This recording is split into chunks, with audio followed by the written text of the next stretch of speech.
All right, welcome. So this is Revenue Roadmap, where we talk about sales and marketing for local entrepreneurs. So I'm Anthony Karls, president of RocketClicks. Today I'm with James Patterson, and I'm sorry, he's not the author. He is the marketer. Sorry. Don't thank him for the books. So James is one of our paid media experts here at RocketClicks, and today we're going to be talking with him. So James, thanks for joining us. Yeah, it's great to be here.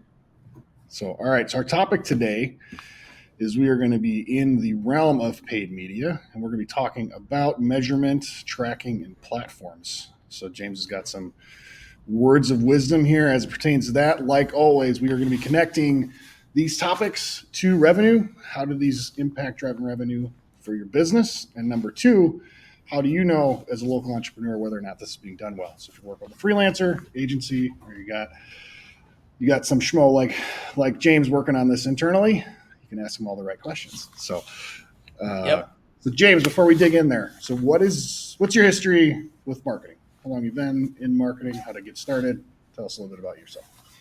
Yep. So graduated college in 2017. So I've been in marketing ever since. It was kind of choosing my path. I had an attraction towards digital, just knowing that, it's probably the place to be with the way the world is changing.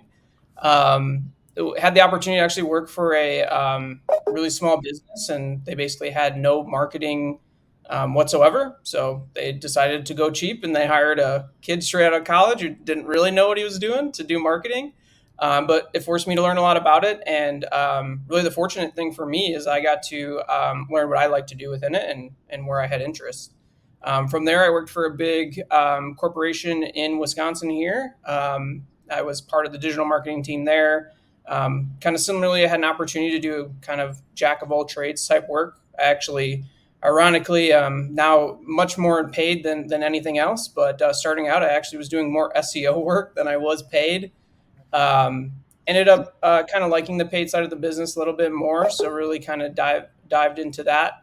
Kind of got to a point in my career was like, hey, I'd like to join kind of a team of experts. Realizing agency life is really the place for that. Kind of the rest is history. So I've been at RocketClick since 2021.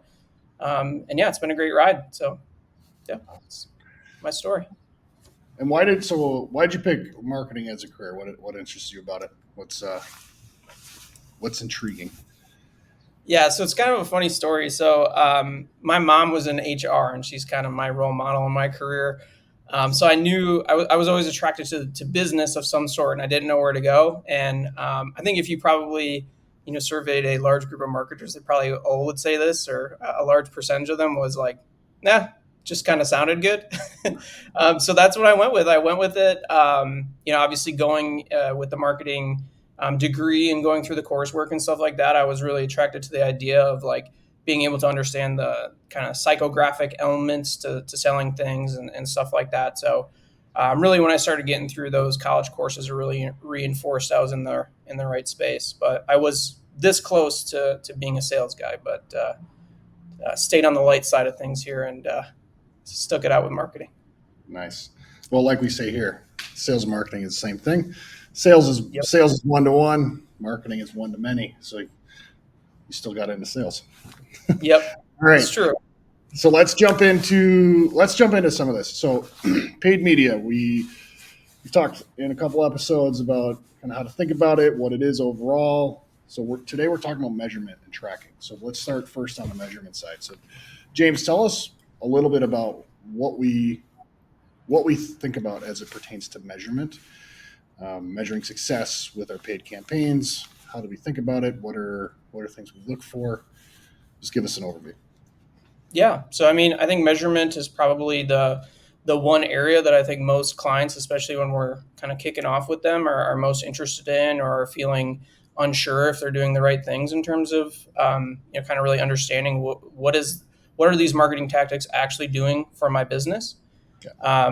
We see a lot of tendencies where businesses are really looking at the front end metrics, right? So like coming to us and like, hey, is this impression share good? Is this cost per click good? Even, a little bit further down, looking at cost per lead or conversion rates and things like that. Those are places where I think a lot of businesses start when they're looking at different channels that they're running as places for success. Where we really see things working best with clients is going much further than just those front facing metrics, because it really doesn't tell the whole story. So, like in an ideal state, these businesses are actually building a marketing waterfall, so to speak. So, seeing basically from start to finish in terms of completed sale to getting actually leads in their businesses that are starting out as users, going to clicks, so on and so forth, working their way through the pipeline is kind of what's the return there. So like how much revenue am I actually generating per customer acquisition or whatever your business is, and tying that back to your actual CPL there. So opposed to taking a CPL out of just Google, which is like it really doesn't tell you a whole lot. You can really tie it back to ROAS, make sure you're getting a healthy return on ad spend, and then getting an actual accurate CPL, especially as it pertains to those higher quality leads, really at that sales qualified level versus marketing qualified or even higher in a lot of cases. Yeah. So let's just talk about that. Let's talk about two things. So like first, what is ROAS? So you threw that out there. What does that mean? Yeah, so ROAS is return on ad spend. So it's really, how much money am I putting in and then getting back per, my activity on a given channel. So you can calculate that in terms of like how much, marketing spend do you have going into this channel? How much leads am I getting at the end of the day? How many customers am I getting at the end of the day? So instead of looking again at kind of the front facing side of that, is like you can get a ROAS even if you're a lead generation business. Like you can calculate what your average value per customer is and things like that, and really tie it back to that marketing spend overall to understand really what is your return on all of the marketing costs associated with running your business. Yeah. So in that, you talked about a marketing waterfall. So let's talk a little bit about that. You mentioned lead, you mentioned MQL, you mentioned SQL, and you mentioned sales. So like, and then you mentioned revenue. So like, walk me through these things, because I think you also said users and clicks, and you said a bunch of stuff. So like, walk me through what we start requesting from our clients when we start engaging with them, so we can build that and we can move towards off-platform metrics and towards more of a ROAS type scenario. Yep. So it is going to vary. Obviously, like every business we work with may have different levels to this, but generally speaking, what we're looking for is kind of a flow like this: is users, how many clicks are coming from different channels within your different tactics, how many leads are generated from that, in which place you can kind of determine what your rate is from all of those users and clicks coming into your site, and then ultimately converting to a lead. Then from there, obviously, that lead is going to undergo some process within your sales pipeline, talking to the call center, maybe they're talking to a provider at your health spa, whatever the case may be. What then is, the transition from just kind of an inbound lead to a marketing qualified lead. From there, they're then talking to a sales team member or maybe some expert kind of down the line in terms of your business. From there, is there some type of rate we can calculate from a marketing qualified lead to then a sales qualified lead? So meaning, So Mark, sorry to cut you off. So a marketing qualified lead is, what is that more specifically? So basically I'm a lead and then I go to a marketing qualified lead. What is that? yeah. So like think about it this way. So if a lead was coming into your business, all they have to do, right, is either call or maybe a lot of cases to fill out a form. Well, somebody could fill out your form and it could be a college student, it could be a bot, it can be all kinds of different things. So you still need some evaluation process from just like receiving the contact information or the call from the person to evaluate, this is somebody that I should actually have talk to my sales team member or whoever kind of the next layer down is in terms of your customer acquisition strategy. So it's really that first step of like ensuring quality in terms of this person is looking for my service. They understand, generally what we're offering, and they can move forward to kind of the next step. Yeah. So then a sales qualified lead is basically a marketing qualified lead that sets an appointment. For most of our clients, that's usually what it looks like. Is that kind of what you're saying? Exactly. So working with a law firm, what that looks like is a marketing qualified lead. They would be getting into the system and hand it off to like an attorney to actually have a conversation with that attorney about their case and interest in potentially moving forward and hiring that attorney ultimately. Got it. And then from there, then we're taught. Then it's, did this turn into a client? Is that correct? Exactly. Yep. So from there, sales qualified lead. Obviously, kind of depending on your business, maybe they don't really stay in that status very long. In some businesses, like the law firm, like usually people need to think about it. There's a kind of a consideration phase from there. But yeah, ultimately the goal is, your sales qualified leads, you're converting those at a pretty high rate, just knowing that they've kind of gone through all these stages throughout that journey. Awesome. So, and then what we wanted then, so we have a sale.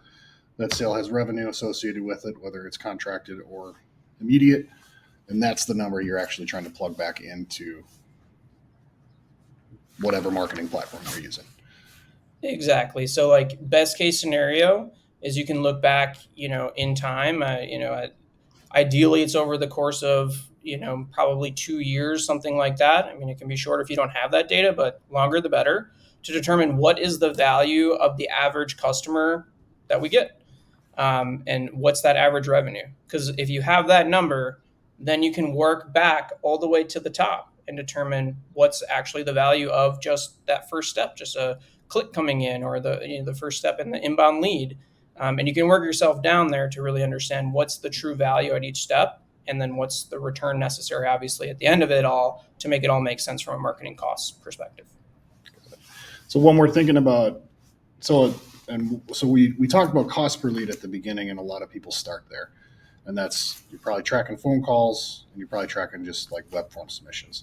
So if I have revenue back in my platform, how does that change that number? What does that give you the power to do as a paid media expert? Yeah, exactly. So, like, one of the things that we see a lot, just to like show it an example, is like, let's say on average last year you're getting like a $50 CPL, and you're not tying everything back to revenue in your business. And so here's the next year, you're expecting about a $50 CPL, and let's say things are starting to increase a little bit, right? Now things are more like a $75 CPL. For a business that's not tying this back to revenue, sirens are going off, right? They're like, oh my God, what's happening? I can't afford this. This is, that's going to compound naturally, right? Well, if you're doing everything correctly in terms of the tying it back to your kind of back end metrics in your business, you can actually, show or prove that maybe I actually can afford to spend $25 more, because maybe those leads that are coming in are actually generating higher value than, let's say, our average that we've determined through all these exercises. So that's really where it comes into play, is like, if you get so focused on those front end metrics, which you could be, is like, you're saying, oh, I want to keep my CPL low because I'm trying to protect my business health and financials. You actually could be indirectly hurting your business, getting too caught up on rising CPLs, for example, unless you have those metrics and can really tie it back. Because of course, there is a too expensive lead that probably exists in your business, but if you're not doing all of those steps, you don't truly know what that number is to make sure that you're getting the return that's necessary. From a learning perspective on some of these platforms, like specifically Google, I know we do this a lot for a lot of our clients in Google. What does this allow us to do from a strategy and actually leveraging the power of their AI versus like all we have is a call and a web form? Like what's the difference in performance? Yeah, it's usually drastic. I will say that, because especially if you're using systems like Salesforce or other CRMs where you can tie back metrics from your system, a lot of times you can actually understand like which part of your campaign strategy or platform strategy is actually driving the most number of those sales qualified leads, for example, and things like that. So what you're going from is kind of a thumb and finger in the wind type scenario on the kind of first version, to like, no, we know specifically this campaign is a big driver of our revenue, and if we were to turn this off, even though we're seeing kind of normal fluctuations, or the case may be, in performance front facing, we know on the back end that things are really healthy, and it's critical to our operation. Yeah. So we got one more question here. So what about how accurate are the metrics that we're seeing in the platform when we're measuring, even when we're measuring return on ad spend, whether we're measuring that or CPL or any variant they're in? What's the general accuracy that we see, and like how do we think about the in-platform metrics, and why is it so important to look at the offline? Yeah, so basically the only metrics that you can guarantee are close to 100% accurate are going to be your offline metrics for sure. The problem is that a lot of these platforms, right, its attribution is going to vary. We have the changes in all of these privacy laws that I'm sure a lot of people are aware of at this point. Third-party cookies, Like everybody, even people that aren't in this industry are hearing these things in the news and whatnot. The more and more these laws go into place, the less and less accurate these platforms can be at really telling us if it's driving leads or the performance that kind of we're expecting from it. It's making it more critical to really go through the exercise of creating a business waterfall so you can really understand outside of what's in that platform, like what is actually happening as we're spending money in these different channels or whatever the case may be to help our business grow or to our detriment. Do we need to scale back? That's always fun too, right? It's like we see sometimes working with clients, it's like, well, actually we're doing really well and we need to like take the gas off the fire because we know our metrics are working so well. So yeah, unfortunately the front facing metrics especially are going to get less and less accurate kind of as we move forward. It makes really being able to tie your back end numbers to your marketing strategy overall more and more critical to really understand how these platforms are playing into your business growth and goals for the year. Yeah. So just as like I know the rule of thumb we typically talk about here internally is it's about 60 to 70% accurate when we look at an attribution perspective, and I think you talked about it really well as it pertains to tracking, which is our next topic. So just to like cap off measurement, so why is it so important to like if you're going to be entering paid strategy to understand this and to invest in the connections of data for driving revenue? Yeah, I mean, I think the biggest thing is this is like, if you are relying on these platforms to help grow your business, if you're looking at the wrong things, you're more likely to make a mistake in terms of evaluating it. So like understanding the tracking isn't perfect is a big part of that puzzle. Is like, hey, we need to figure out how we can track this with our own data, right? You're at the end of the day, you're the business, you own the customer data to really tie that back to understand what's working and what's not. Because if you rely so closely on what's in platform, it's like I said, you could think you have a really healthy business and actually, your spend or strategy is not working at driving a return that's profitable for you and to hit your goals this year, or vice versa. You could be putting caps on things and potentially kind of shooting yourself in the foot because you're looking at these front facing metrics or, I don't think we're getting enough leads from Google specifically, but what really could be happening is that maybe Google's not getting credit for everything that it's driving.